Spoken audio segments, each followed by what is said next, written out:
Alright, we're back. Sorry, technical difficulty. But right now, we're gonna finish up with this vanilla Thai cheesecake. So, we already mixed in the dry ingredients. We just have to get the baking soda, the baking powder, and the salt. Which we have the baking soda, the baking powder, and the salt we have up here. We have plenty of salt. We got the kosher. We have Himalaya salt. So either one will be fine.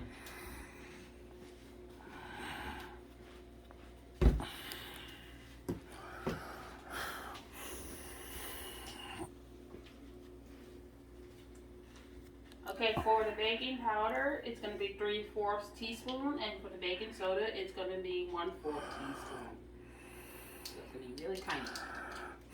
Because baking powder and baking soda has like an acid type, but it's much needed for cake and cookies. Because it kind of gives that fluff.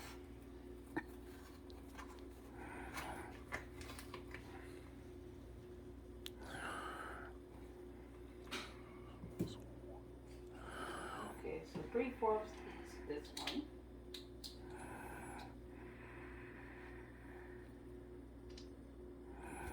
Looks like we don't have a 3/4 teaspoon, so it's going to be 1/4 3 times.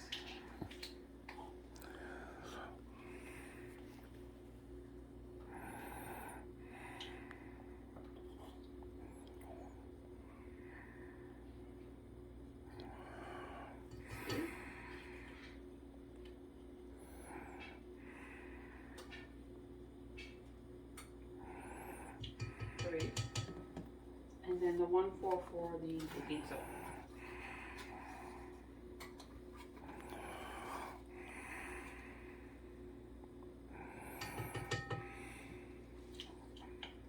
Okay, since our dry ingredients have mixed, we're just going to set it down. Oh, what about the salt? Oh, salt. My bad. How much salt's gonna go in there? Just a small amount, which is a 1/4. So it's 1/4 each for the baking soda and the salt. Okay.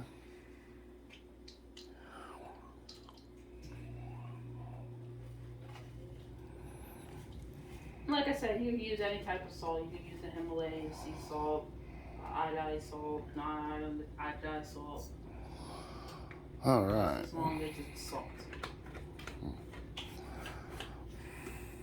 Okay, dry ingredients. Close it, lock it, and then we're going to turn it up to about 4. And then mix that in. And then we're going to slowly start mixing in the wet ingredients.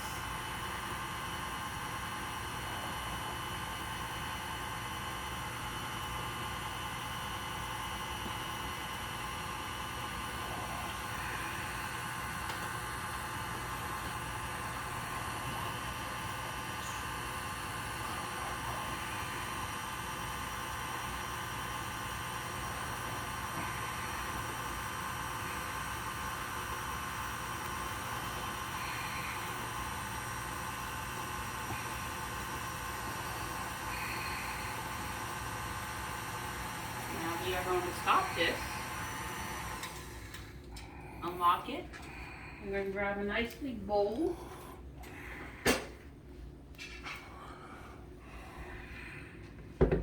About this size, even smaller than that.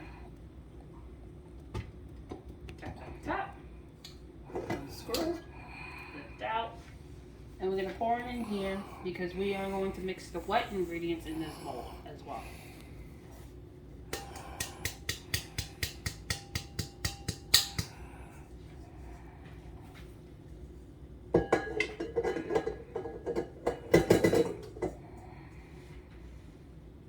Okay, so the wet ingredients, we're going to set this aside. We're going to close all this because we're not going to need it.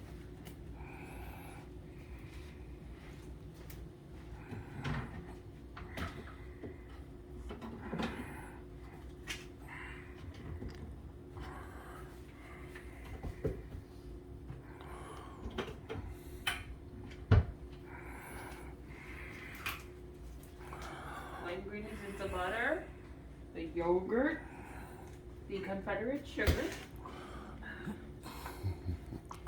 We're not going to need that this time. That's flour. So terrible. It's okay. I was actually thinking that was cute that you're called Confederate sugar and it's confectionates. Confederate. Doesn't matter.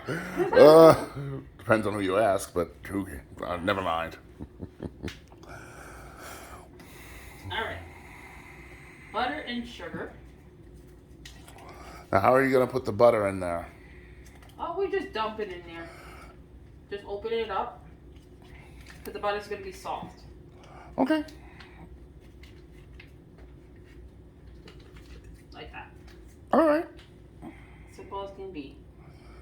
And then we're going to add some sugar. Which we already did, so it's going to be in there, so it wouldn't matter.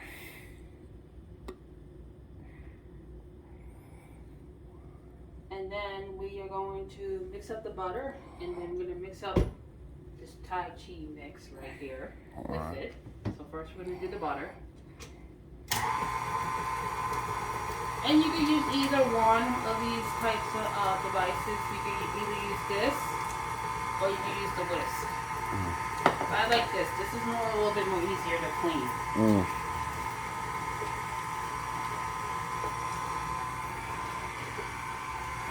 So, we're going to start adding the Tai Chi mix, which I have. Some of us are going to have a little bit stronger, others not.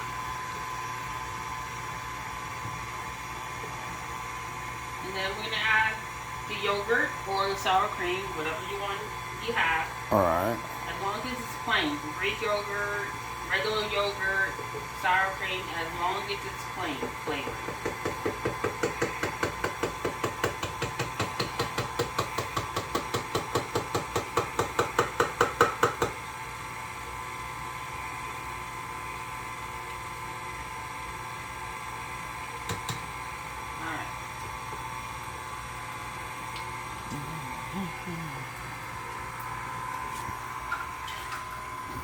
Now we also got to add the vanilla.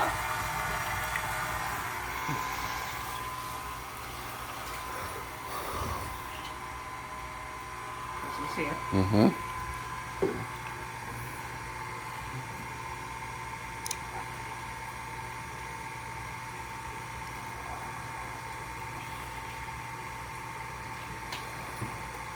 Hang on, my fingerprints aren't working.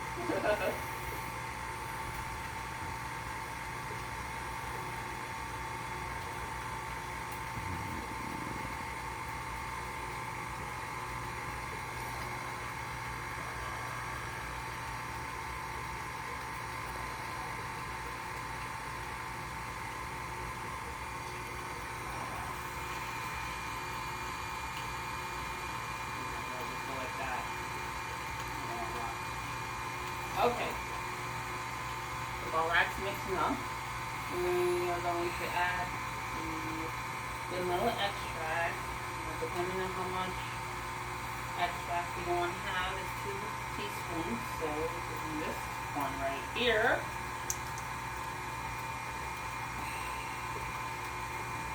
So the vanilla extract will give out that flavor that you're looking for, and it also will enhance the tea.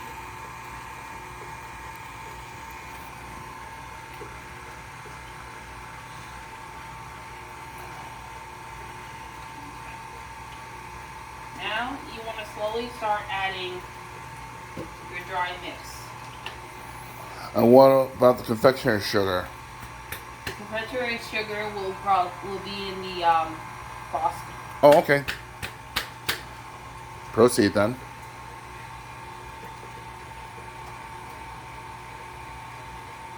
A little bit at a time. Don't go overboard.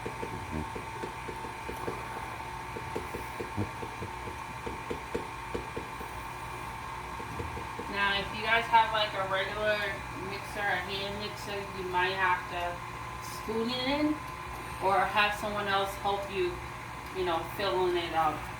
Actually pouring it in, one of you holds the mixer, the other one pours it in. And as you can see, right here, it starts to get a little bit more thicker, which we need.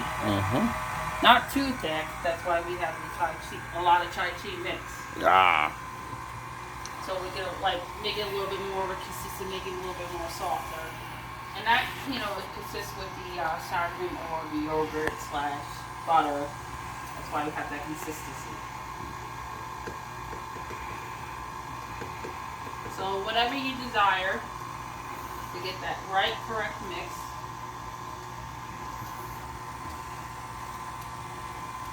Just take your time with this, don't overdo it. Not only you want your cake to be fluffy and puffed and, look good, you also want it to taste good. Mm-hmm. Flavor always counts. But at the same time, you don't want your cake to be dry. Dry cakes are no good. So you want it to be moist, but you also want it to taste good. And you want it to, be fluffy. Not dry. Moist, fluffy, not dry.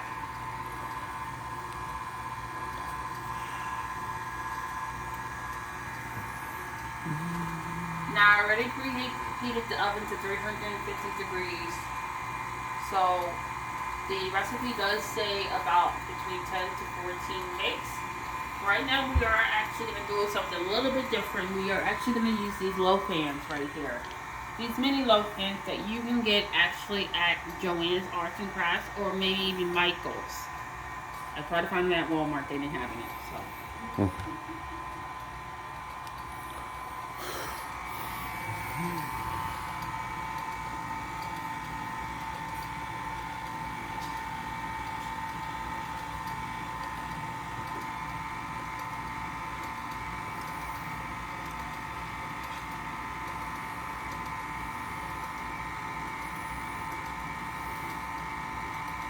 Now, just in case if I run out of mixture because of the cake, I can always make more. That's why I have the tea that's already pre-made.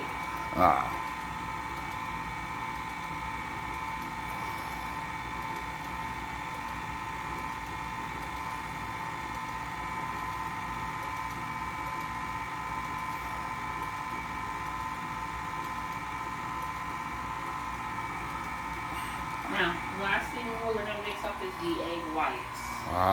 Yes. You want to have egg in there because the egg will actually hold it together and get that moist. Without it, it's going to be dry. Dry, dry, dry.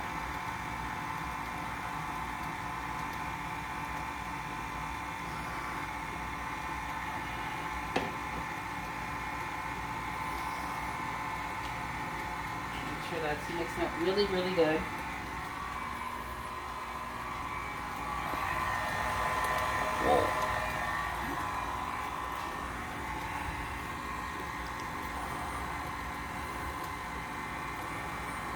So how are you going to get that out of the bowl? Okay, the way I get anything out of the bowl, any type of cake batter or cookie batter or anything like that, you always want to use a spoon. Especially if you have small molds. Okay. You don't want to just start tipping over and then it quickly fills. Oh, of course. So we have plenty of spoons up here for everything.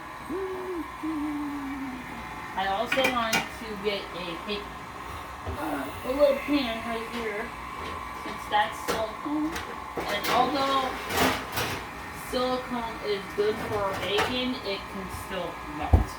Oh. So you want to get a pan on top of that. There's a itty bitty teeny bitty possibility of melting. So if you want, you can cut this off. You can open this up. And you want to see if the consistency is good to your liking.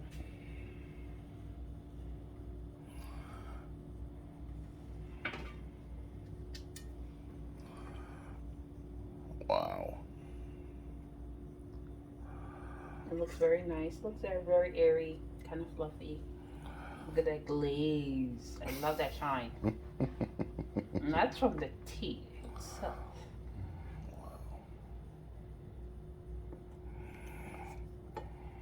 And right now, we're just going to take it off. Make sure this is all this is.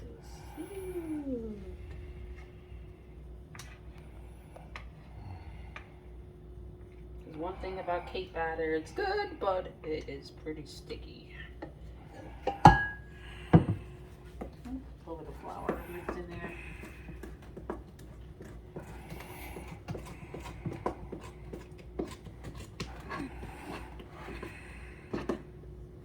Yeah, since I only have 4 little pans, that's why I'm going to use the spoon. Just go like that, there, and then all the way down.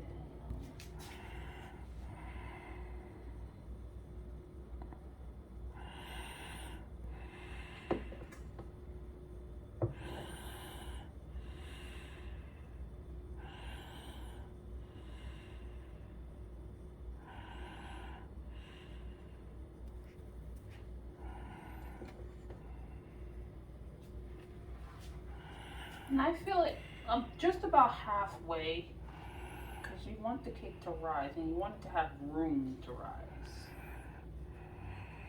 Because if you fill it up like 3/4 or all the way, then it's going to fall apart when it starts to bake.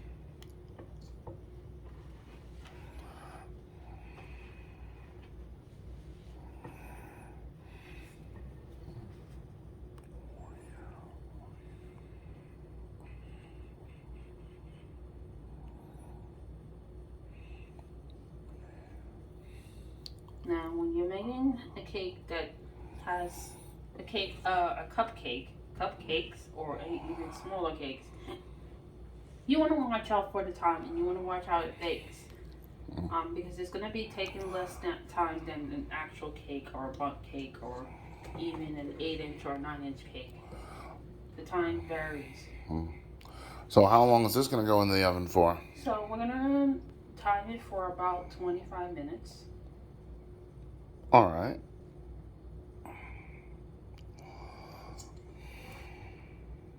Since they're too small for 8-inch or 9-inch, but they're also a little too big for a cupcake.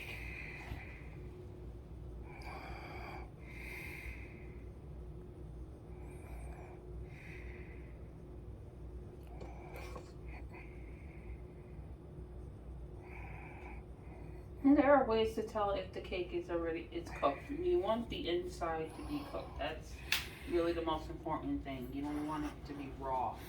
Right. Because then it'd be unhealthy. Even though there's a thing called good cake batter to eat, but you don't want to eat this.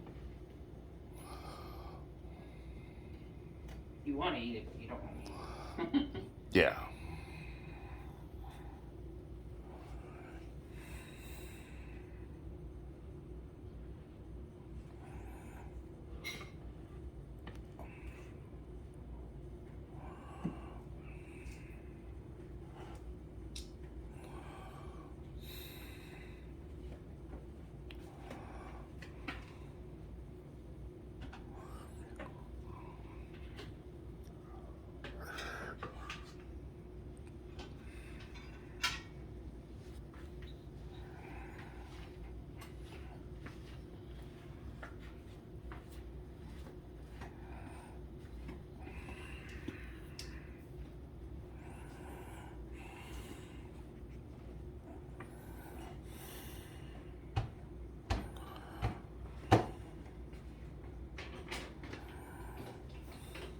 Alright, it's about halfway there. About half in each. Which is good.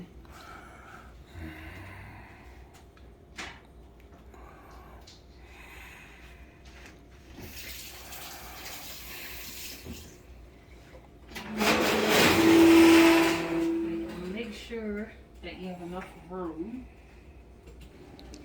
If you have multiple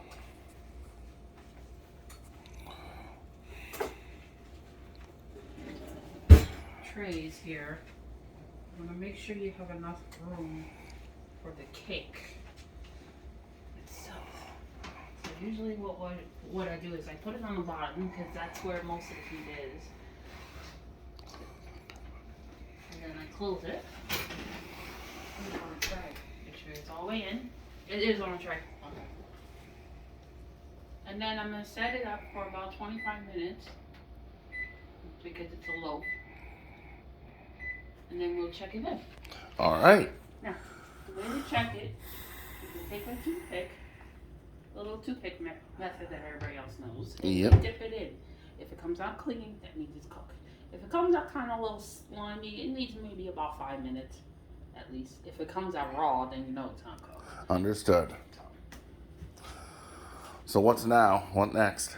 Next, we are going to do the icing, or the frosting, I should say, for the cake. Okay. So right now, we have a little bit leftover batter, which is good for when I take those out. Those will be done. We have to cool them, and then I can put more batter in. All right. So right now, I can put the batter into a separate container. Make sure I clean up. And I'm going to probably be reusing this again for the frosting. All right.